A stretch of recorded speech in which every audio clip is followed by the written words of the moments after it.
everyone, my name is Samantha and welcome to my YouTube channel Sewing in Switzerland. So I'm here with 2 potatoes and a dirty sock. Thank you today. Lovely. Also please forgive the humidity hair. There's literally nothing I could do with it. I am not skilled enough to not have humidity hair. So today actually it's a little bit out of my comfort zone. I haven't got, you know, not like a script, but sort of any key points made or anything, so kind of just winging today's video. I had a few messages from people saying that they would really like to know what I'm working on and what my plans are for August, and I kind of just thought that no one would want this information at all. So yeah, I'm equal parts thrilled that people have messaged asking what I'm working on, and equal parts terrified by this. So I've got a few things here that I'm working on, so I'm just going to show you really quickly and then let you know what I'm currently making as well, which is quite fun. So last month of July, I made a hat. This is the Alba Textiles serpentine hat or serpentine hat. If you're looking for a hat pattern, I recommend this one. It's great for, you know, like extra sun coverage. Huge fan. So I made that in July. The other thing I made is this cursed York pinafore by Helen's Closet. So it's cursed in that I made it and then I went to take or make like a video for like a sew along, and I thought, you know, I'll just have a quick coffee beforehand, and I went downstairs and just tipped like an entire coffee down myself. And then I went to do it today and I spilled a load of makeup on it. So yeah, it's a bit cursed, but it's this really great kind of lavender lightweight linen. It's good for throwing on for summer, for, you know, quick errand running, or with like a swimming costume underneath or something. So yeah, the next thing that I made was this dress, this Barbie dress. It's the Semi-Solar, I don't know if I'm saying that right, Semi-Solar, I'll put the link in the description, dress for Talco magazine. And they basically bring a magazine out every few months, and it's got a lot of patterns in each issue, and they're all different, and they're all designed by pattern designers within the sewing community. So this one is made by sewing pattern designer Tammy Silver. I'll put her Instagram link in the description as well, because she makes fantastic patterns and it had great instructions. It's super easy to make. You can actually buy them standalone patterns, not just through the magazine as well. So you can, you know, if you're not looking to subscribe to a magazine, or you just want one pattern in particular, you can get them standalone. So yeah, it's got this great kind of little don't look at my overlocking stitches in white. Someone did not change the overlocker. So yeah, it's got this kind of wrap panel. It's got like an asymmetric neckline. It's got ruffles, you know, I love it. It's comfortable, it's easy to wear, it's great for summer. Again, this is in like a nice kind of lightweight pink linen. So yeah, we've got ourselves a wild potato unfortunately today. So the next one that I'm making, if you follow me on Instagram, my Instagram handle is the same as my YouTube one. It's just Sewing in Switzerland. You might have heard that I've been making a horse saddle cover for my my landlady, and I also don't really have a lot of contact with horses, so it was quite an adjustment to know what to do. The horse saddle itself is quite unusual. It's got like a, I don't know the technical names, it's got like a hump at the front and a hump at the back, so I couldn't just make up a pattern and then put the pieces together. I actually had to drape the fabric onto the saddle itself and kind of mold it to the saddle as I went.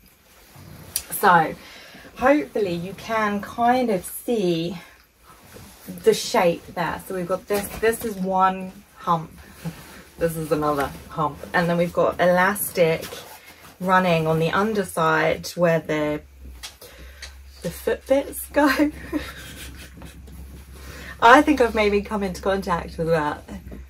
Seen maybe 3 horses in my life up close, so you'll have to forgive me for the fact that I don't really know what I'm saying.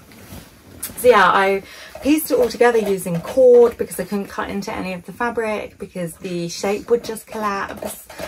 My dog is trying. What are you doing? What have you got? No, you cannot eat things you find on the floor. So I had to piece it all together with cord and then sew channels for the cord to make sure that the fabric held its shape. So it's been a real labour of love, and I've used this kind of heavyweight lamb's wool by, is it Milk or Mind the Maker? I think it might have been Mind the Maker. It was like lamb's wool. It was maybe, I think I spent £40 a metre or something like that. And then I got this fantastic quilted material for the top piece. And then it's still open here. You can kind of see the, no you can't. What I'll do then is I've ordered this extra wide bias tape that I will go around the outside, and that will kind of hold it all in place. But yeah, it's looking pretty good. It's, like I say, a real labour of love. It's not something I would ordinarily sew. It's been really out of my comfort zone.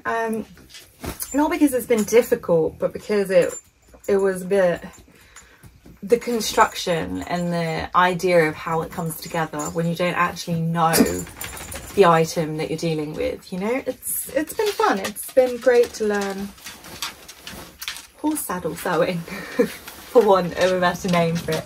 So those are the things that I've made in July. Looking ahead to August, I'm currently working on have actually finished it, but I haven't taken any photos, so I can't show it right now. It's a McCall's pleated dress. It's got gathers here and then pleats as well. Little cap sleeves, kind of hook and eye finish at the back with the facing. It's just a nice lightweight dress. I've done it in a checkered seersucker. I'll take a couple pictures over the next couple of days and put it on my Instagram, and then hopefully I can add in a picture onto the video or in the comments as well, so I can show you what that looks like. So I've got a bit of a conundrum. It is my birthday month this month, which is quite exciting. And my husband always plans like this top secret super day out, and he makes treasure hunts and clues, and it's always, you know, insane fun. It is so fun. It's really special. But I don't know what to make for it. So I try and make a birthday dress every year for my birthday. But this year, it's not that I've like got no sojo. I just have too many ideas. So I'm kind of like action paralysis or whatever you want to call it. I can't decide what to make. So I'm kind of thinking like a faux jumpsuit. Something that's pretty easy to wear, and you know, take on and off if we were, because a couple of years ago we were on a boat for like breakfast, and I don't want to make a jumpsuit and then, you know, have to strip down to my undercrackers to go for a wee on the boat. So I'm thinking maybe a faux jumpsuit. So I've got this great black kind of crepe. My husband pre-washed it. It smells fantastic. Do you ever do that with your pre-washed fabric? Have a quick sniff. So I've got this great kind of, it's got a slight stretch to it, crepe fabric. So I'm thinking maybe the peppermint wrap top with maybe the Helen's Closet Winslow culottes, but lengthened into like a a full length, so they're kind of like palazzo pants. But if I make both of them in the same fabric, then I get that kind of faux wrap style. But then I'm thinking, you know, is black a bit dull for a birthday? Maybe I should go something with a bit more colour into it.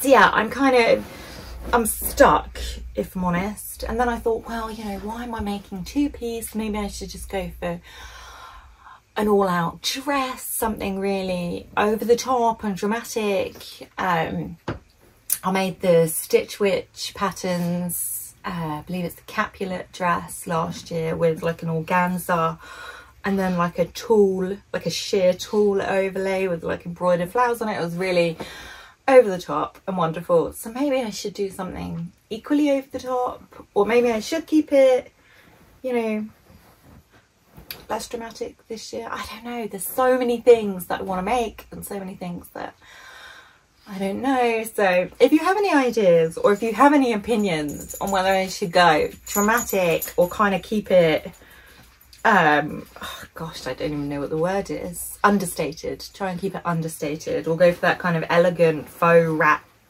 jumpsuit style look, I don't know.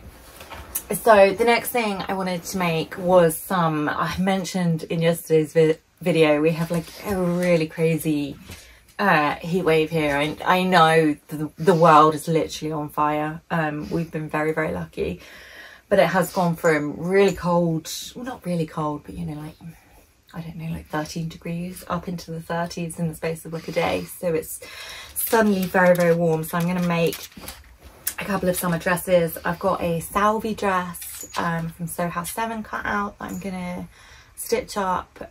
So I've got something loose that I can just throw over, because it is very humid.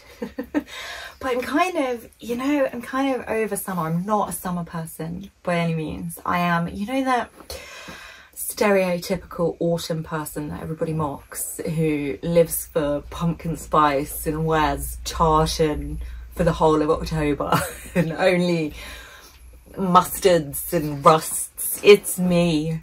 It is me. I drag my poor husband and my poor pugs to every pumpkin farm I can find. I love to eat anything with pumpkin in it.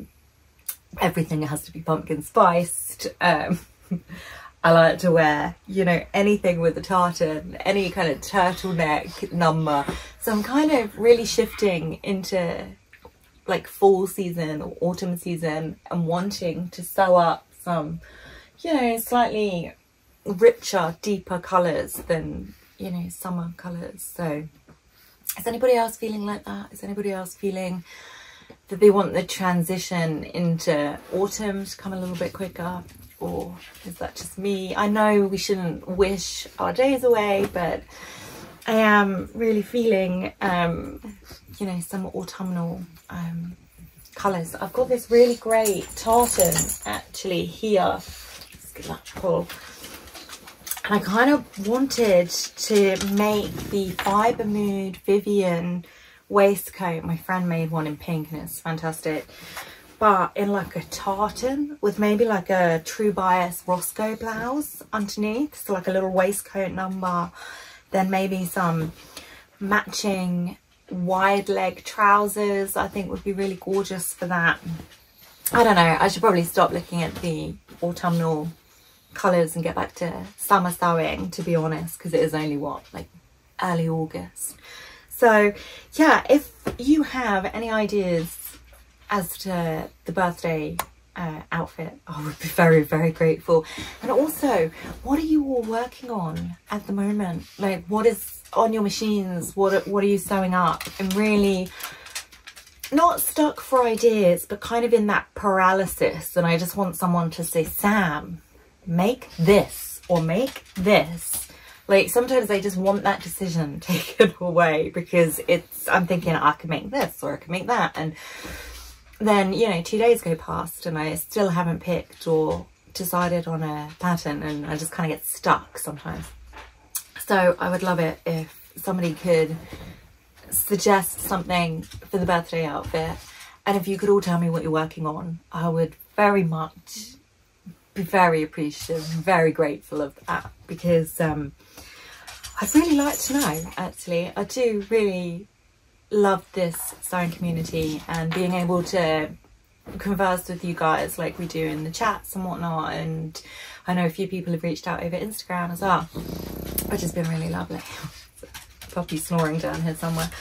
So yeah, and I'm aware that sometimes it can feel a little bit one way, like I will say to you, here's what I'm, you know, working on, or here's what I've made, or here is what I'm sharing with you, and I would really like it if you could share with me what you're working on, because I would like to know. A, because I'm nosy, and B, because I can't decide what to make for myself. So please help me. So yeah, that was July's makes and August loose plans, I will say. So it has been very lovely to talk with you all, and I hope to hear from you soon, and I wish you all a fantastic day. Thank you so much. Bye.